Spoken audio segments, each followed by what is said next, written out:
ઓમ શ્રી પરમાત્મને નમઃ.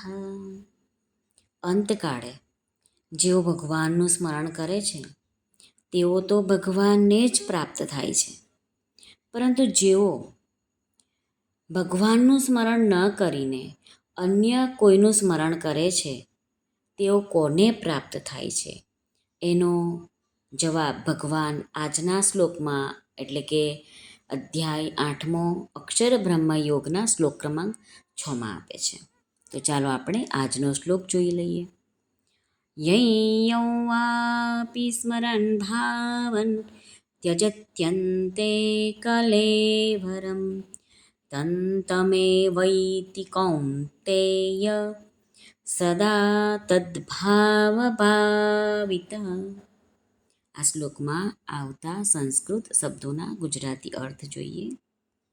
અંતે એટલે અંતકાળે, યમ યમ એટલે કે જે, વા અપી એટલે પણ, ભાવમ એટલે ભાવનું, સ્મરણ કરતો રહીને, કલેવરમ શરીરને, ત્યજતી એટલે છોડે છે, તદ ભાવ ભાવિત તે જ ભાવથી ભાવિત થઈને, તમ તેને, એવ એટલે જ, એતી એટલે પ્રાપ્ત થાય છે. અહીં અર્થ આપણે સમજવાનો છે, તે યોનિમાં ચાલ્યો જાય છે.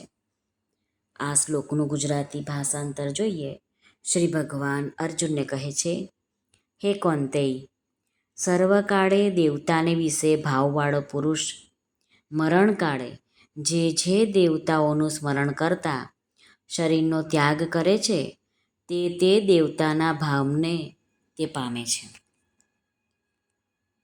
સ્વામી રામસુખદાસજી મહારાજ સાધક સંજીવનીમાં આ શ્લોકનું વિવેચન કરે છે તે આપણે ટૂંકમાં સમજીએ તો મહારાજ કહે છે કે ભગવાને દયાથી એક વાત બતાવી છે કે અંતિમ ચિંતન અનુસાર મનુષ્ય તે યોનિને પ્રાપ્ત થાય છે. જ્યારે એ નિયમ હોય તો ભગવાન કહે છે કે મારી સ્મૃતિથી મારી પ્રાપ્તિ થશે જ. પરમ દયાળુ ભગવાને પોતાને માટે અલગ કોઈ વિશેષ નિયમ નથી બનાવ્યો, પરંતુ સામાન્ય નિયમમાં જ પોતાને સામેલ કરી દીધા. ભગવાનની દયાની તો એ એટલી વિશેષતા છે કે જેટલા મૂલ્યમાં કૂતરાની યોની મળે એટલા જ મૂલ્યમાં ભગવાન મળી જાય. અહીં સદા તદ્ભાવ ભાવિત એટલે કે અંતકાળમાં જે ભાવનું જે કોઈનું ચિંતન થાય છે, શરીર છોડ્યા પછી તે જીવ ત્યાં બીજું શરીર ધારણ કરી લેતો હોય છે. અંતકાળમાં માનસિક રીતે જેનું સ્મરણ થયું છે તે જ પ્રમાણે તેનું માનસિક શરીર બને છે બીજા જન્મ માટે, અને એ અનુસાર જ બીજું શરીર ધારણ કરે છે. કારણ કે અંતકાળના ચિંતનને બદલાવાને માટે ત્યાં કોઈ મોકો નથી મળતો, શક્તિ નથી અને બદલાવાની સ્વતંત્રતા પણ નથી, તથા નવું ચિંતન કરવાનો કોઈ અધિકાર પણ નથી. આથી મનુષ્ય પાસે જે ચિંતન છે તેમાં જ તલ્લીન રહે છે. પછી તેનો જે કોઈની સાથે કર્મનો કિંચિત માત્ર પણ સંબંધ રહે છે,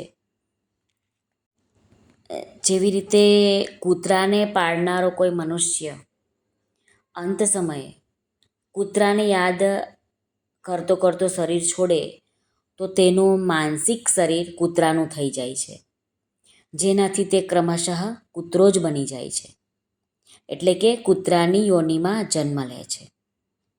આ રીતે અંતકાળે જે કોઈનું સ્મરણ થાય છે તેના જ અનુસાર જન્મ લેવો પડે છે.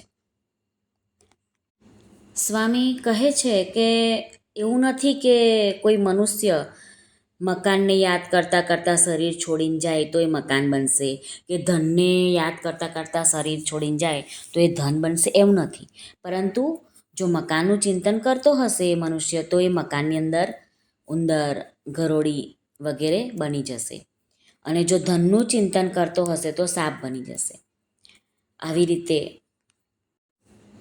અંતકાળના ચિંતનનો નિયમ સજીવ પ્રાણીઓને માટે જ છે. આથી જડ પદાર્થોનું ચિંતન થવાથી તે તેમનાથી સંબંધિત કોઈ સજીવ પ્રાણી બની જશે. આથી તો સાધુ સંતો મહાત્માઓ કહે છે કે ભજ મન શ્રી રાધે, ભજ મન શ્રી રાધે.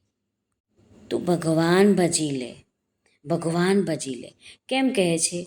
કારણ કે આપણા સ્વભાવમાં જો ભગવાનનું ચિંતન થઈ જશે, આખો દિવસ ભગવાનનું ચિંતન કરવાનો જો સ્વભાવ થઈ જશે, તો ગમે તે સમયે મૃત્યુ આવશે તો આપણને ભગવાનનું ચિંતન થશે જ. અને જો ભગવાનનું ચિંતન થશે તો ભગવાન એમના શરણે લઈ લેશે, એમના ધામમાં આપણને રાખી લેશે. પાછું મનુષ્ય યોનિમાં આવવું પડે નહીં. જન્મ મરણના ફેરામાંથી મુક્ત થઈ જવાશે. ટૂંકમાં આ શ્લોકમાં સમજવાનું છે કે ભગવાનનું નિત્ય નિરંતર સ્મરણ કરતા રહેવું જોઈએ. શ્રી કૃષ્ણાર્પણમસ્તુ. સર્વને ભાવથી જય શ્રી કૃષ્ણ. રાધે રાધે. હરિઓમ તત્સત. જય ગુરુદેવ દત્ત. જય સ્વામિનારાયણ. જય માતાજી. નમઃ પાર્વતી પતે. હર હર મહાદેવ હર. સિદ્ધેશ્વર મહાદેવની જય.